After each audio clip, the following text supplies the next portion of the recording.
എല്ലാവർക്കും എൻ്റെ പുതിയ വീഡിയോയിലേക്ക് സ്വാഗതം.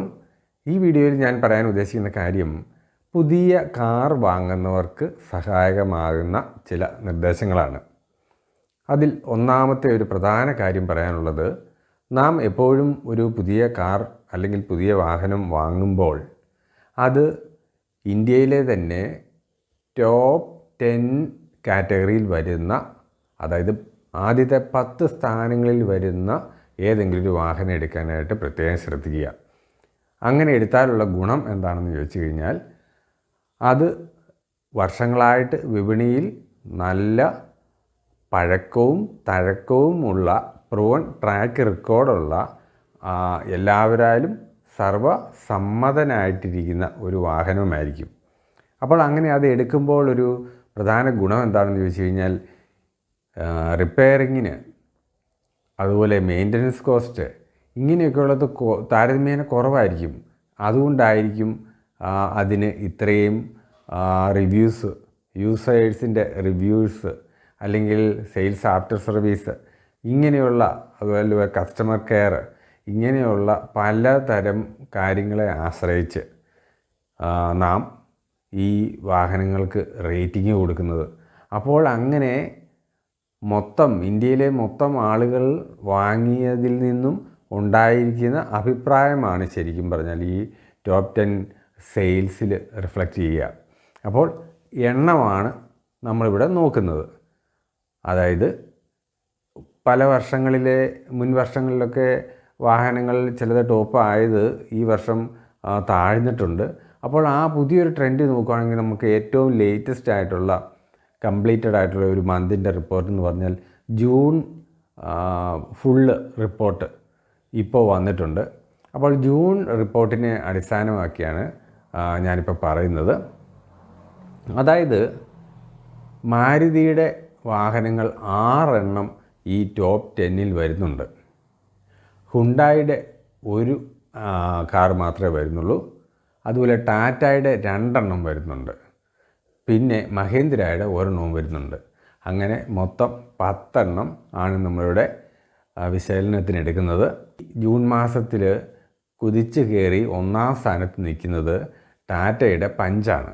ടാറ്റയുടെ പഞ്ച് 18,238 യൂണിറ്റാണ് ഈ ജൂൺ മാസത്തിൽ 2024 ഇതുവരെ വിറ്റിരിക്കുന്നത്. 2ാം സ്ഥാനത്ത് നിൽക്കുന്നത് മാരുതിയുടെ സ്വിഫ്റ്റാണ്. അത് 16,422 യൂണിറ്റാണ്. അതേസമയം SUVയുടെ കാര്യം വരുമ്പോഴേക്കും ക്രെറ്റയാണ്. മുൻ വർഷങ്ങളിലൊക്കെ നല്ല ട്രാക്ക് റെക്കോർഡുമായിട്ട് നിൽക്കുന്നത് ക്രെറ്റയാണ്. 16,293 യൂണിറ്റാണ് ഈ മാസം വിറ്റിരിക്കുന്നത്.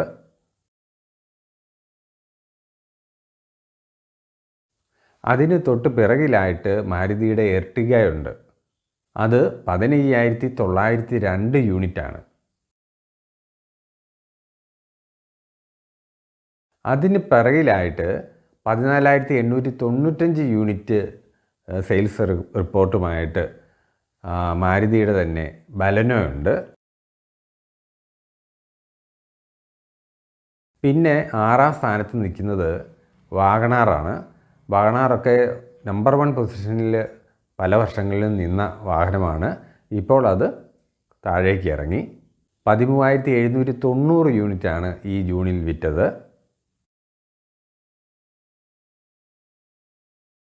ഇനി 7ാം സ്ഥാനത്ത് നിൽക്കുന്നത് മാരുതിയുടെ തന്നെ ഡിസയറാണ്.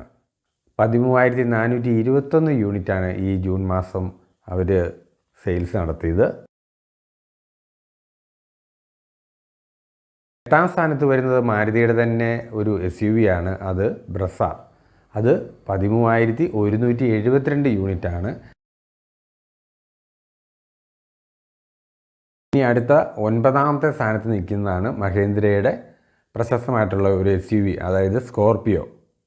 12,307 യൂണിറ്റാണ് ഈ വർഷം ജൂൺ മാസത്തിൽ വിറ്റത്. 10ാമത്തെ വാഹനം ടാറ്റയുടെ തന്നെ നെക്സോൺ ആണ്.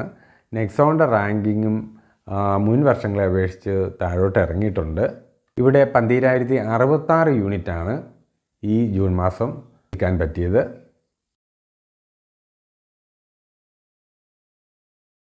നേരത്തെയൊക്കെ ആദ്യത്തെ 10 സ്ഥാനങ്ങളിൽ ഉൾപ്പെട്ടിരുന്ന മാരുതിയുടെ ഒരു നല്ല SUV ഉണ്ട്, അതായത് ഗ്രാൻഡ് വിറ്റാര. ആ ഗ്രാൻഡ് വിറ്റാര ഇത്തവണ സെയിൽസ് പതിവിലും കുറഞ്ഞു. 9,412 യൂണിറ്റേ ഉള്ളൂ. ഈ 10 വാഹനങ്ങളിൽ ഏതെങ്കിലും ഒരെണ്ണം വാങ്ങുവാണെങ്കിൽ വളരെ ഉചിതമായിരിക്കും.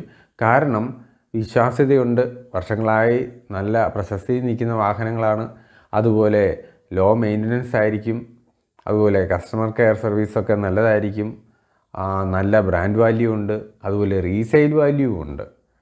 പിന്നെ റിപ്പയർ ചെയ്യാനുള്ള എളുപ്പം, ഡീലർഷിപ്പുമായിട്ടുള്ള ഡീലിങ്സ്, അതിലുള്ള ഗുണമേന്മകൾ, അങ്ങനെ പലതരം ഫാക്ടേഴ്സിനെ പലതരം കാര്യങ്ങളെ അപേക്ഷിച്ചാണ് ഒരു വാഹനം ടോപ്പ് 10-ൽ വരുന്നത്. അപ്പോൾ ഞാൻ പറഞ്ഞത് ഈ ജൂൺ മാസത്തിലെയാണ്. ഇനി വരുന്നത് ജൂലൈ മാസത്തിലെ ഒരു റിപ്പോർട്ട് ഇനി ഈ മാസം കംപ്ലീറ്റ് ആകുമ്പം വരാനുണ്ട്. അപ്പോൾ പുതിയ വാഹനം എടുക്കാനുള്ളവർ അവരെ ഈ വീഡിയോ കുറച്ചെങ്കിലും സഹായിക്കുമെന്ന് വിചാരിക്കുന്നു. അപ്പോൾ എല്ലാവരും നല്ല തീരുമാനമെടുക്കാനായിട്ട് ശ്രമിക്കുക.